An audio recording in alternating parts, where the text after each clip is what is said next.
Hi everyone, my name is Selena Belisle and I am the founder and one of the ethics instructors here at CE Institute.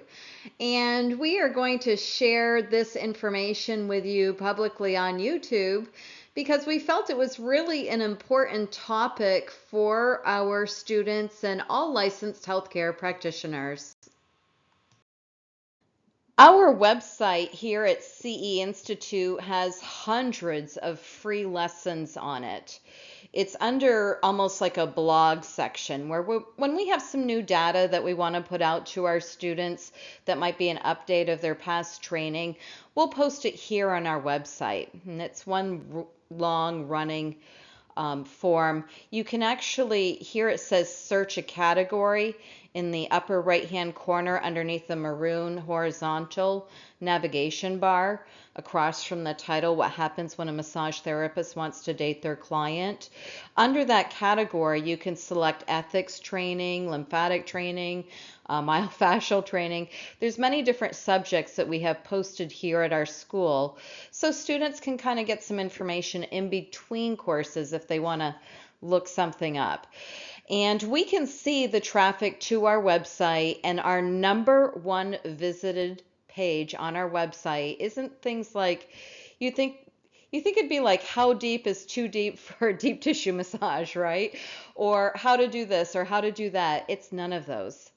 Our #1 visited page is this article I posted back in April of 2022, and it is what happens when a massage therapist wants to date their client.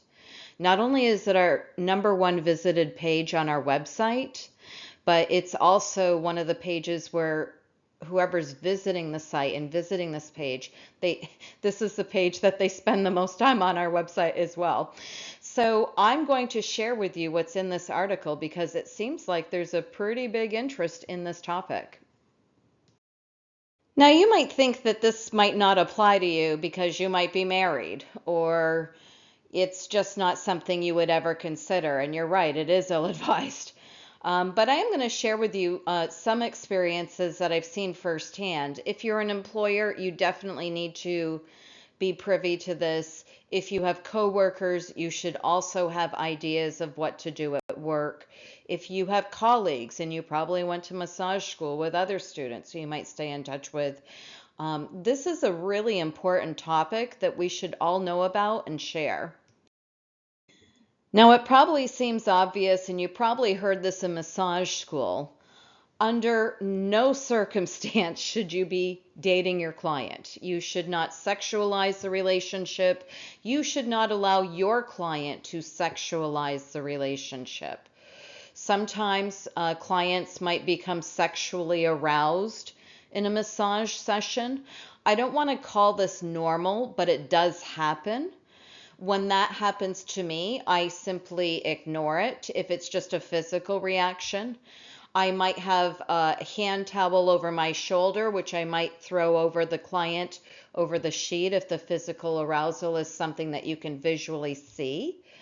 And I just try and stay away from the topic altogether. I don't ask somebody about their physical response if it's sexualized. And if it's verbalized, if someone says, oh, I want this or I want that, and it's soliciting for something illegal, then of course you should terminate the session.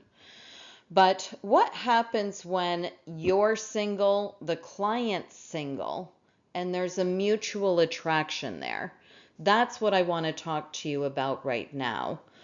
You know that you should not, under any circumstance, date your clients, but there are some things that we need to talk about with this. Sometimes therapists come to us and say, well, what do I do if I feel like I met my soulmate? This client is my soulmate. Am I not allowed to be with my forever soulmate because they were my client? And we're going to discuss that. For those who have to work for a living, and I'm talking working full time, as we work longer hours, it inhibits our ability to go out and meet people, right? And so sometimes people meet other people at work. That doesn't mean you start dating them, but you are meeting people new to you at work. So this creates a conflict of interest because what do you do if you're spending all your time at work and the one person you're interested in, and I'm talking super interested in, is someone that you've met through your job as a massage therapist? What happens if you really think this is the one, this is the person?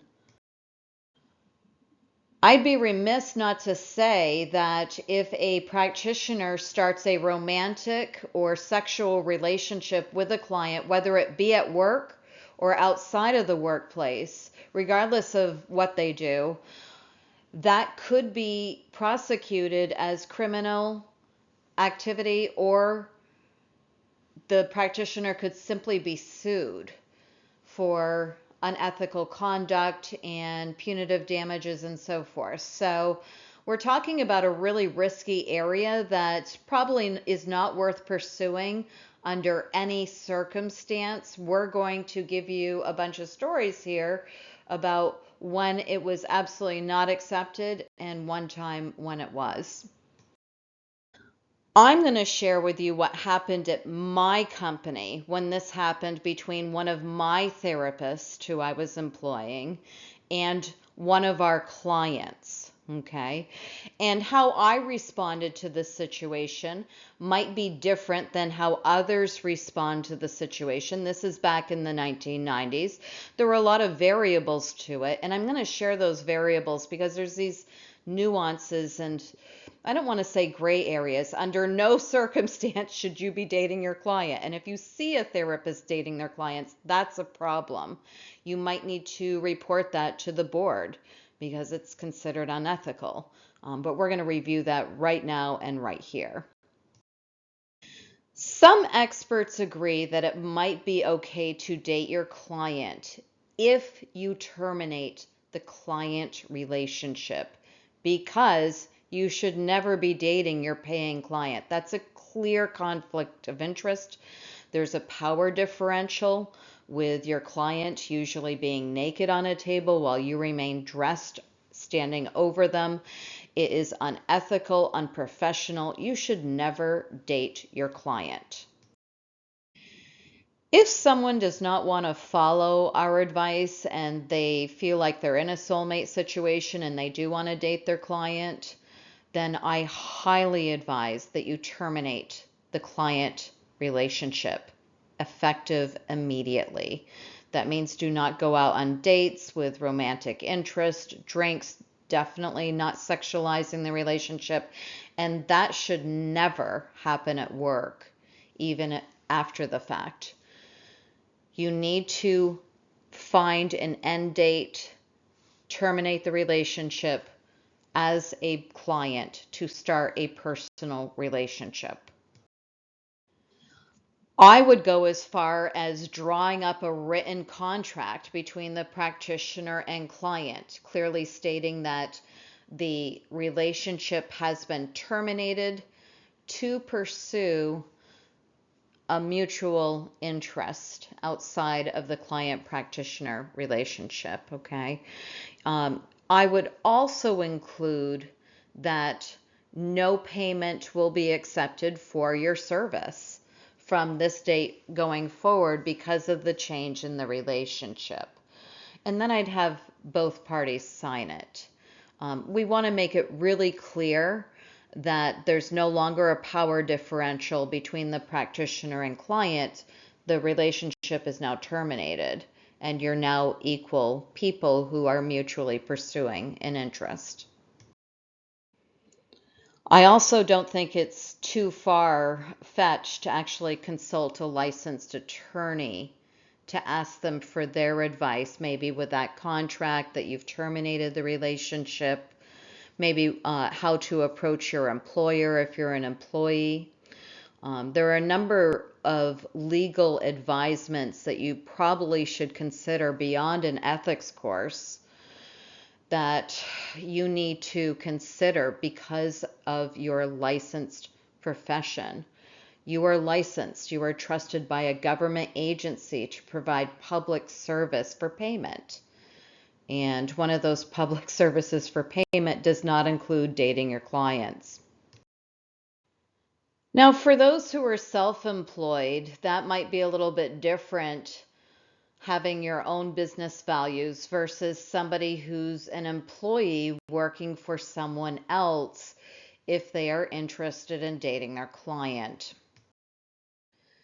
If you're an employee and you tell your employer that you wish to date a client, you will likely be fired because it is ill-advised and unethical to date your clients. The only time that it might be accepted, and I'm emphasizing might, is if the client-patient relationship is clearly terminated.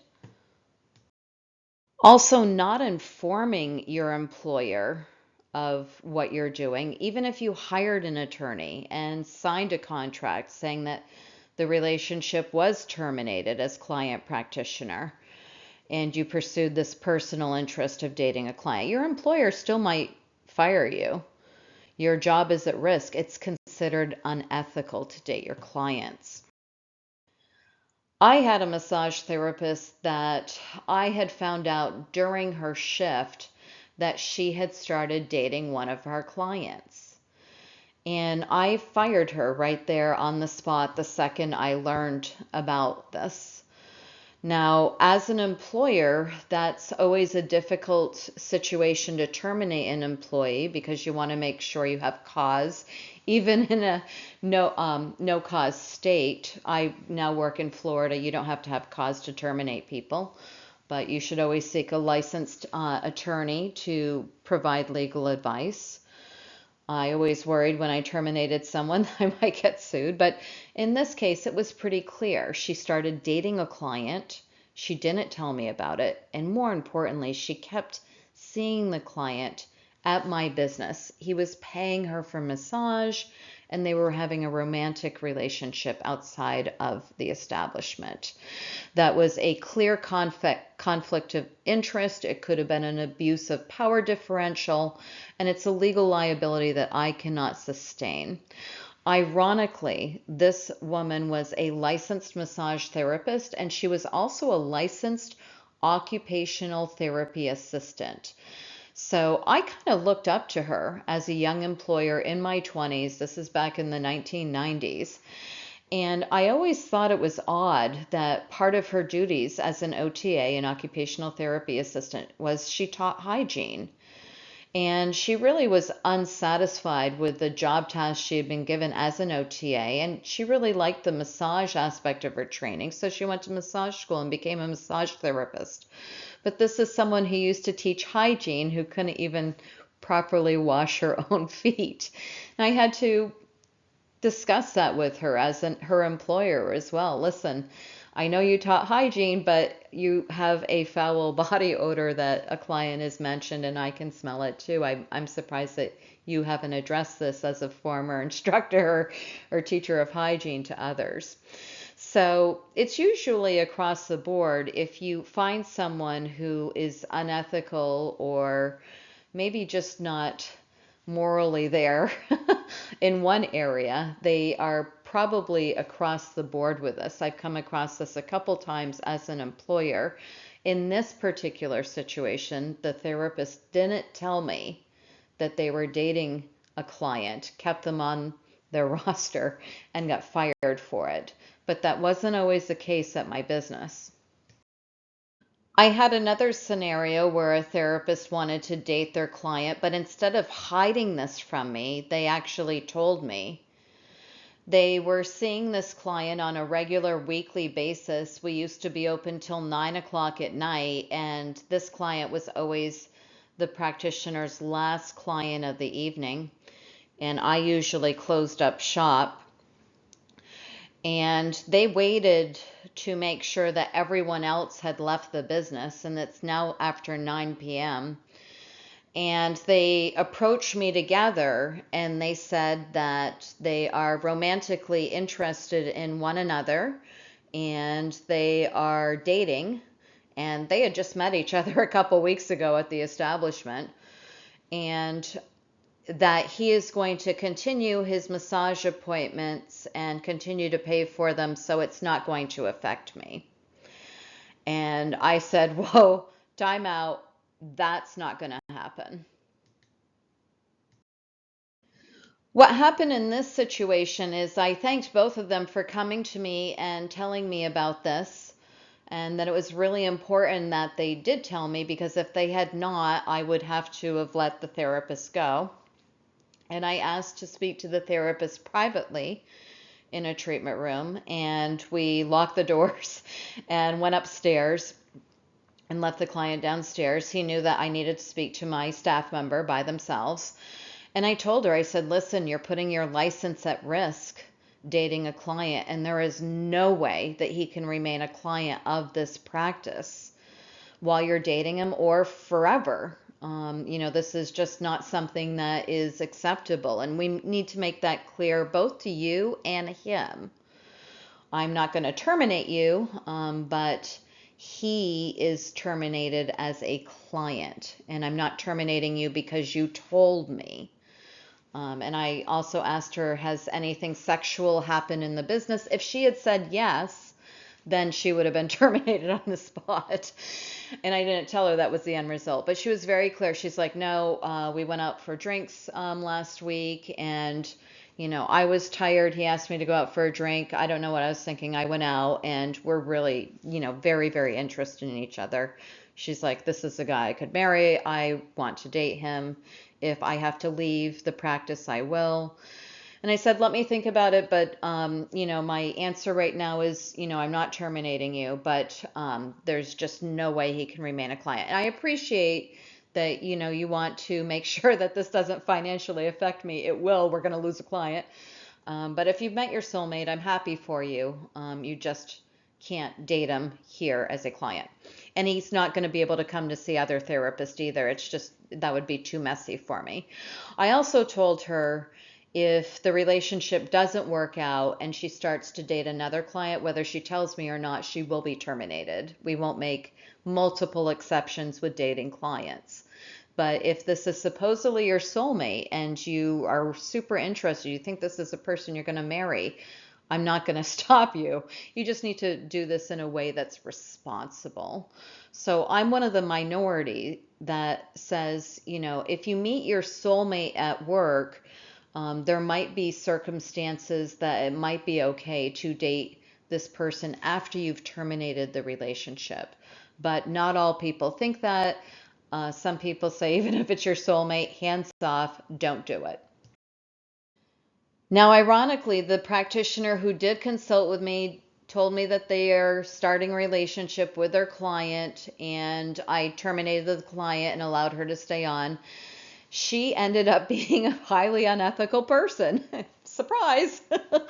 So even though I had the warning sign, I thought it was professional of her, the way she approached me, the way that she considered our financial well-being, the language that she used, the immediacy in approaching me and telling me. I considered all those individual circumstances, and thought it was admirable that she came, offered to resign, and so forth. So I kept her on. Big mistake, because a year later, I had been working on one of my competitors in the next town. She had a massage practice, and we often were trying to run specials to get clients, which they're usually bounced between our practices. She was trying to get me to acquire her practice if I assumed all her debt, and it was substantial. And I was like, nope, my practice is in the black. We're doing well. We don't want to take on another practice at this time, or probably ever. I've got my hands full with this one, and we don't need to assume debt. We can start a practice without debt in another location if we run a franchise, and we did. But I could no longer work with her. I got too busy, and she wanted somebody who's really good. So I gave her to that therapist who started dating her client, but went about it in a way that I thought it was fairly ethical. And I guess that's how they met. And I guess in between their massage appointments, they discussed having my therapist acquire her practice in the next town over. And she did. And that therapist resigned. She gave me a couple weeks notice. She told me she was leaving the industry and she was going to pursue, I forget what job it was, but it was clearly she was no longer going to be a massage therapist. And I'm like, wow, that's a really big deal. You know, you've been really popular here at the practice. We always had her fully booked. We had a $30,000 advertising budget annually back in the 90s. So that was huge money that I was pouring in to keep my therapist booked all the time, well fed. She was making 70% of gross, very well paid. But she used that money to go do her home practice. That's fine. But we had non-competes and she was giving her phone number to the new place of work to clients that I had been paying $30,000 annually to acquire, which, was kind of crappy. She did that in my business. She took advantage of me and all the hard work I did and the money I spent to build a clientele for her.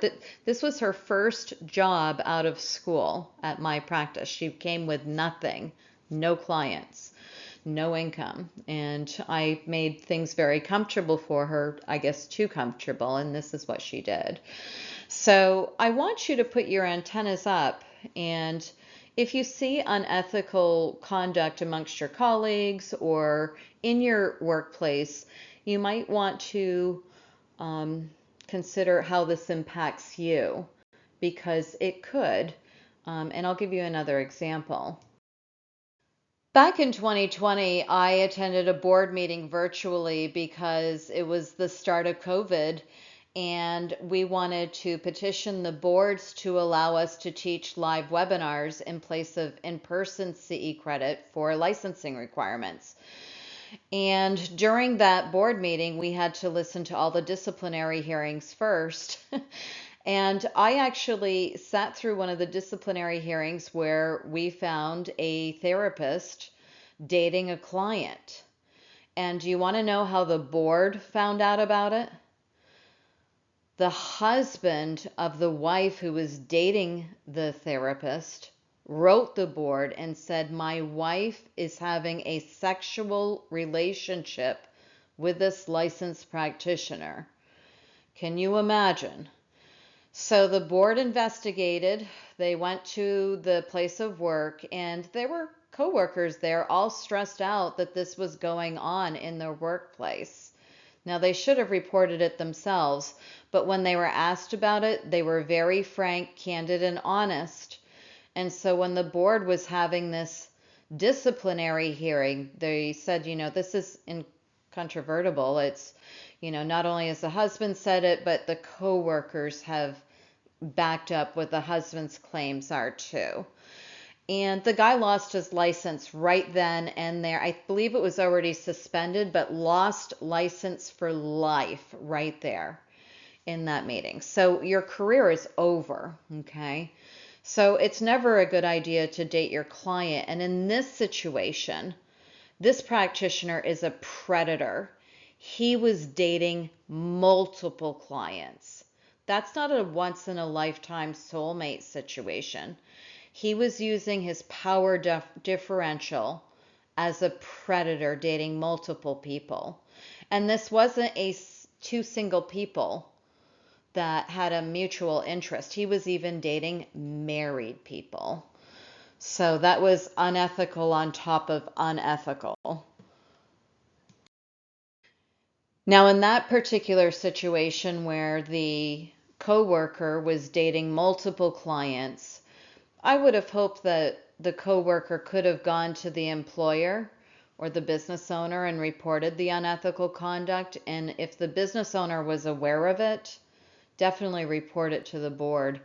It's in our own public interest that we don't have a filthy or dirty or unethical industry. That hurts us all.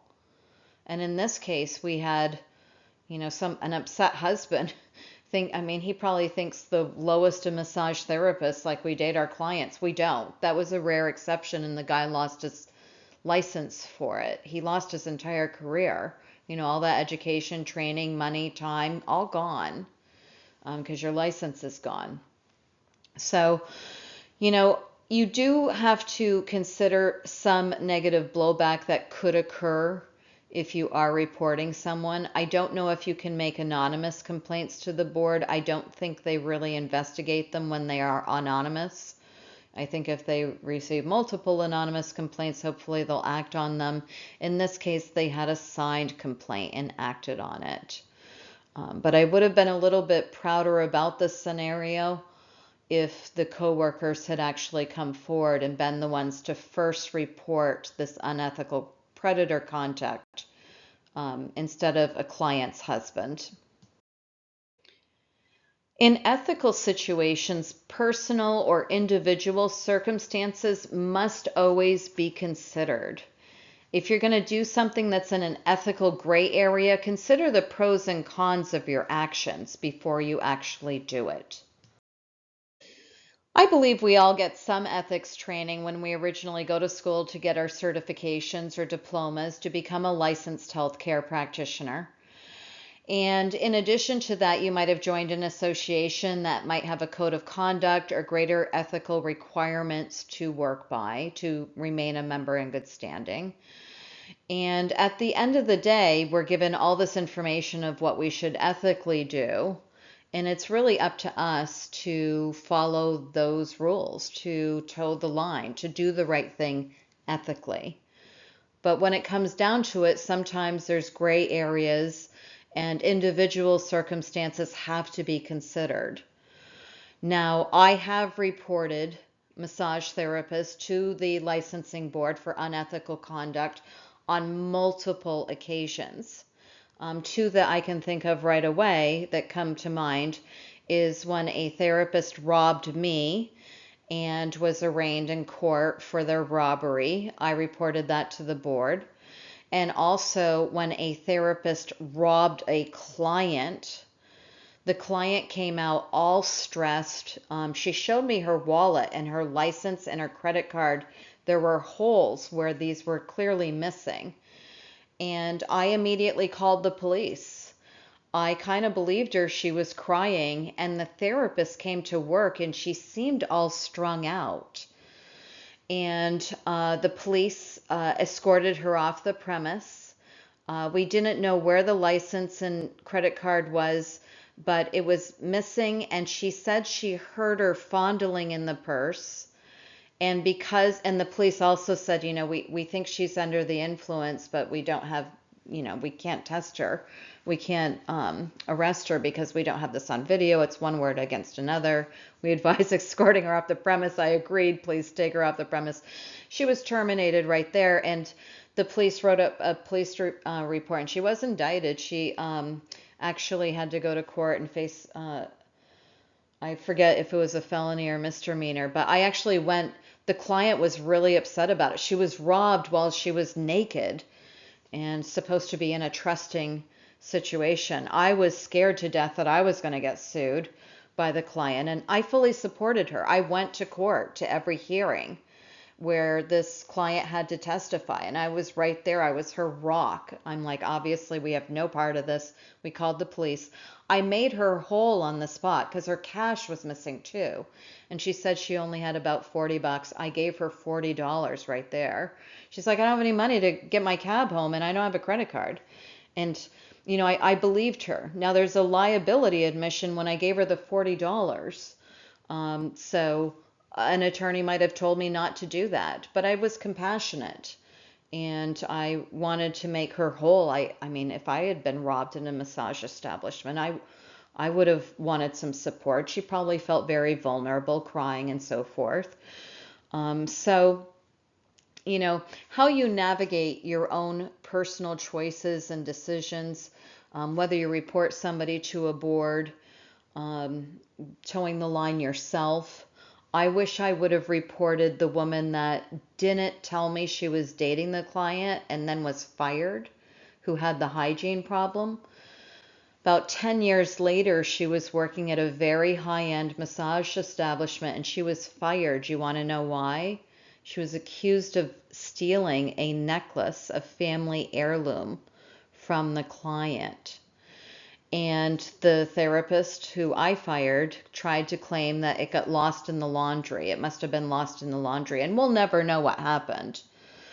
But I had heard this from other people that had worked with her and knew that she had worked for me. The employer probably, this is why it's so important to call and ask for references from others, right? They never called me and asked me, about her work. I'm not sure if I would have shared she was fired because she was dating a client, but I would have told her that she was terminated from our business for cause. So, you have to live with these ethical choices and decisions.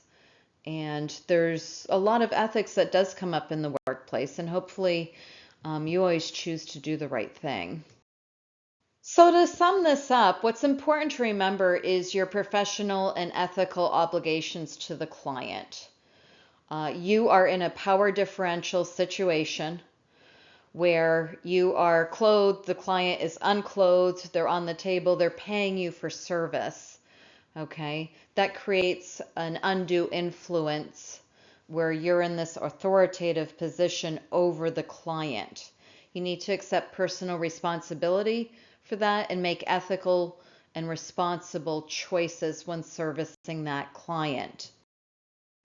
And know that you're putting your license at risk if you ever do start dating a client. Even if you go get legal advice, even if you terminate your relationship and it's in writing with a lawyer who drew up a contract and you never saw them again. Anybody can make a complaint against your license as a client. And if they're disgruntled, it doesn't matter if you tried to dot all your I's and cross all your T's. You will have a complaint against your license. Keep in mind when you're applying for liability insurance or applying for licenses in other states, it might ask, have you ever had a claim against your license? Now, it doesn't matter if you were vindicated or if the board didn't pursue it or if the board thought you were all okay and did nothing wrong. It's still a claim. So it's, in my opinion, never worth it to date a client or do anything that could be considered unethical, no matter how you navigate it. With that being said, I think I've also made it clear that as an employer, I did make one exception for what I thought was the soulmate situation. I ended up finding out that the therapist who claimed this ended up being a fairly unethical person, but I'm still proud of my choice that I made. I thought we all navigated it the right way. And if she had repeatedly shown unethical behavior, then I would terminate her. Unfortunately, the next unethical thing I caught her doing was stealing my clients and taking advantage of our advertising budget and lying to me all in one big package that was dumped at my door. So it's a little too late, but the end result is I didn't have to work with an unethical person anymore. So when it comes to dating clients, there are ways to navigate this. It has been done. It's not recommended. And if for whatever reason you or one of your colleagues dates a client because you think they're their soulmate, don't forget soulmates are one person in the world. You're not supposed to have multiple soulmates, it's one person. I think I've also made it clear that if you have a practitioner who's dating multiple clients, even if they're signing all these agreements to terminate the relationship to start a personal one, that is not acceptable. The person's likely a predator, abusing their power differential at work, and I think that person probably needs psychological help.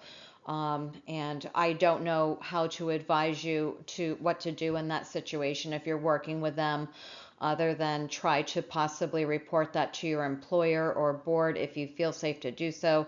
Consult an attorney or maybe look for another job. I'd also like to make it clear that it's not okay if something happens just once, okay? There's no gray area for that. If you have pursued something romantically or sexually with your client while they're a paying client, that is an ethical violation.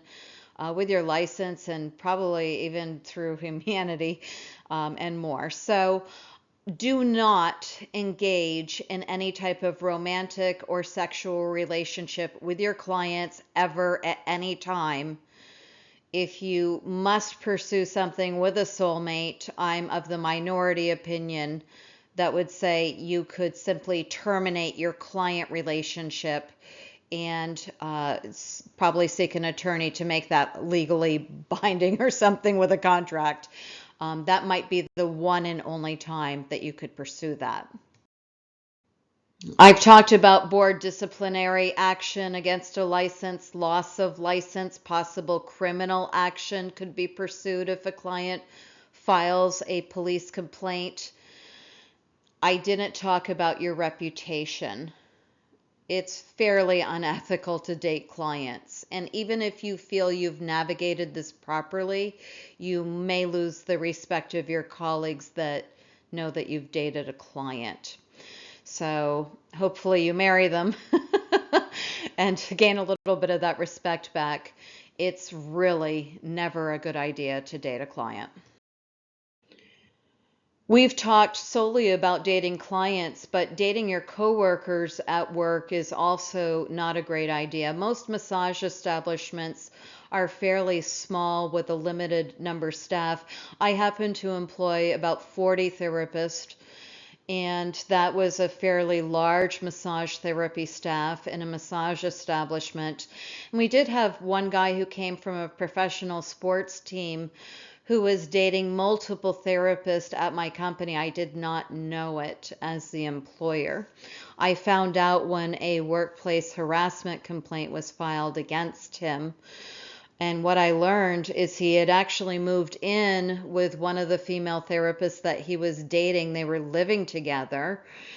And I mean, I really didn't get into my employees' lives. I really didn't have time to. And I didn't know that had happened, but several people at work did know it happened. And he was dating several of the therapists at work too.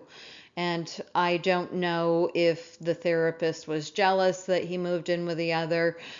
That's something that was considered, is she making this complaint because she's jealous, or is he really harassing her? And I spoke to the other coworkers who were considered to be friends with both of them, all of them, all of the people that were involved. And they said, yeah, it's probably a really uncomfortable situation. It's making us uncomfortable because we're feeling like we're having to choose sides here. And yes, we have seen this therapist make inappropriate comments to her. So he was fired right then and there. Once I was able to validate the workplace harassment. So, it's not a great idea to pursue personal relationships at work. Our industry is usually too small to have. It's one thing maybe if, again, individual circumstances. If you're working at a company with hundreds or thousands of people, they also might have a workplace code of conduct about dating coworkers and so forth, because it can be so disruptive to the workplace. Ill-advised, whether you're dating clients or other staff, just not a great place to do this at work. I hope you found this information helpful, even if you felt it was irrelevant to your work situation. Unfortunately, some of us will come upon this at work, and we know it's probably more frequently than what we hear about because of the website activity of this topic being the #1 visited page on our website. We also received an email this week where a licensed practitioner asked if it was okay to date a client. And I didn't know if they were asking for themselves or if they were asking about a coworker. There were no details provided. And I told them without specific detail, I would have a really hard time advising about that particular situation. In general, it's never a great idea to date a client. But I would need more detail to have a more educated opinion. And I also sent a link to the article which covered the information I just shared with you, and I didn't hear from them again. So I think this information probably answered their question that they emailed us about. So the end of the story is workplace is not a great place to start a relationship or have one. And hopefully you have some of the nuances here to make educated decisions and choices to help with your work and ethical situations. If you'd like to take more training with us, and we hope you do, please visit us at ceinstitute.com.